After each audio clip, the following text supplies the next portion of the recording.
care e planul pe azi? Planul pe azi să mergem la magazin la Mihai, să-l promovăm, să facem niște videouri acolo. Cu Radu aventură pe drum. Cu Radu aventură oricând.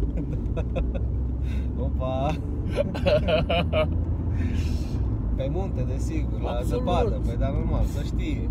Radu face nebunie. Viața frumoasă. Păi da, viața frumoasă și fericită. Da. Sport, mănâncă sănătos, face glume. Sport, mănâncă sănătos, face glume. Mișto. Dar de ce te trezești tu așa dimineața? Fraier. Tu înainte te trezești la 12.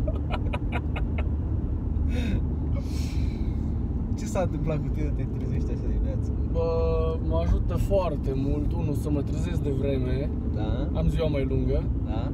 Și pur și simplu e rutina. Că intri în chestia aia De rutină. corpul știe, ok, la ora asta mă trezesc, la ora aia altă mă pun să dorm și între timp știi ce are de făcut, știi? Da, corect. Și e sănătos. Deci e bună rutina asta în trezire, nu? Da. Rutina în trezire, să fim serioși. Da. De ce crezi în conținut? Să împărtășim tuturor ce facem noi la un business românesc. De asta facem. La Lăzărești, să fim mai exact. Lăzărești City. Mihăiești City. Ne apropiem acum de Mihăiești. E un depozit nou, un depozit început. Am zis să ne dezvoltăm, să facem, să aducem în comună alăturată și